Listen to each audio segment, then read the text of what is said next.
Assalamualaikum warahmatullahi wabarakatuh. Perkenalkan, nama saya Anjani dengan NIM 18820500036 Prodi Pendidikan Bahasa Inggris.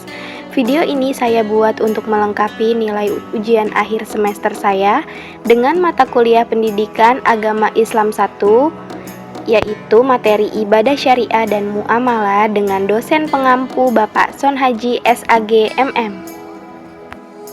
Ibadah. Definisi ibadah secara etimologi berarti merendahkan diri serta tunduk di dalam syarak. Ibadah mempunyai banyak definisi, tetapi makna dan maksudnya satu. Definisi itu antara lain adalah: 1. Ibadah ialah taat kepada Allah dengan melaksanakan perintahnya melalui lisan para rasulnya. 2. Ibadah adalah merendahkan diri kepada Allah Subhanahu wa Ta'ala, yaitu tingkatan tunduk yang paling tinggi disertai dengan rasa mahabbah atau kecintaan yang paling tinggi. Ketiga, ibadah ialah sebutan yang mencakup seluruh apa yang dicintai dan diridhoi Allah Subhanahu wa Ta'ala, baik berupa ucapan atau perbuatan yang zahir maupun yang batin. Ini adalah definisi ibadah yang paling lengkap. Ibadah inilah yang menjadi tujuan penciptaan manusia. Allah Subhanahu wa Ta'ala berfirman, "Dan aku tidak menciptakan jin dan manusia melainkan supaya mereka menyembahku. Aku tidak menghendaki rezeki sedikit pun dari mereka, dan aku tidak menghendaki supaya mereka memberi aku makan. Sesungguhnya Allah dialah Maha Pemberi rezeki yang mempunyai kekuatan lagi sangat kokoh." Quran Surah Az-Zariyat ayat 56-58. Syariah adalah suatu sistem atau aturan yang bisa mengatur hubungan antara manusia dengan Allah atau hubungan manusia dengan manusia. Syariah dapat bersumber dari hal-hal yang dapat diaplikasikan secara langsung, contohnya seperti sholat atau hal-hal yang menyangkut akidah, muamalah, ibadah, dan akhlak. Syariah bagi umat Islam sangat familiar sebab Allah Subhanahu wa Ta'ala telah mengabadikan keberadaan syariah bagi umat muslim dalam Al-Quran. Dalam kehidupan sehari-hari, syariah ternyata sangat berkaitan dengan ilmu fikih karena syariah merupakan landasan fikih, sedangkan fikih merupakan metode ilmu yang merinci syariah dalam realitas yang terjadi. Ciri-ciri syariah Islam. A. Komprehensif. Terdapat dalam Quran Surah 34 ayat 28 dan Quran Surah 21 ayat 107. B. Wasatiyah atau moderat. Terdapat dalam Quran Surah 2 ayat 143. C. Harokah atau dinamis. D. Elastis atau fleksibel. E. Tidak memberatkan. Terdapat dalam Quran Surah 2 ayat 286 dan Quran Surah 22 ayat 78. Dan F. Graduasi atau berangsur-angsur.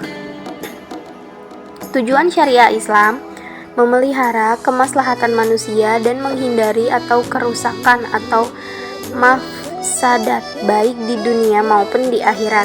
Kemaslahatan dapat terwujud apabila maqasid al-khamsah sebagai maqasid asy-syariah dapat diwujudkan dan dipelihara. A. Hifzu ad-din, memelihara agama. B. Hifzu al-mal, memelihara harta kekayaan. C. Hifzu an-nas, memelihara keturunan. D. Hifzu al-aql, memelihara akal. Dan E. Hifzu an-nafs, memelihara jiwa.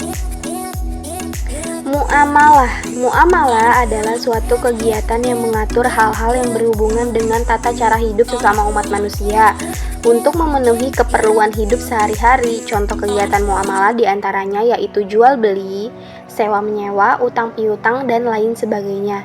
Sederhananya, muamalah diartikan hubungan antar manusia dengan manusia untuk saling membantu agar tercipta masyarakat yang harmonis.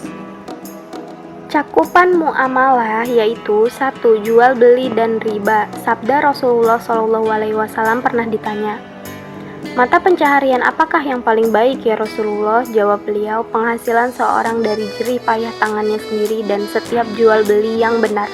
Hadis riwayat Muslim, Ahmad. Jual beli sama dengan menukar suatu barang dengan barang yang lain dengan cara yang tertentu atau akad, terdapat dalam Quran Surah 2 ayat 275. 2. Etika bisnis. A. Etika moral dan akhlak. B. Masalah polusi, terdapat dalam Quran Surah 30 ayat 40. C. Promosi dalam perdagangan atau najasi atau reklame palsu. Dan yang ketiga dan terakhir adalah utang. Rasulullah SAW selalu berdoa, "Ya Allah, aku berlindung diri kepadamu daripada terlanda utang dan kekuasaan orang lain." Hadis riwayat Al-Hakim. Aku berlindung diri kepada Allah daripada kekufuran dan hutang. Kemudian ada seorang laki-laki bertanya, "Apakah engkau menyamakan kekufuran dengan hutang ya Rasulullah?" Beliau menjawab, "Iya." Hadis riwayat Nasai dan Hakim. Sekian materi yang dapat saya sampaikan tentang ibadah, syariah, dan muamalah. Kurang lebihnya mohon dimaafkan. Wassalamualaikum warahmatullahi wabarakatuh. Terima kasih.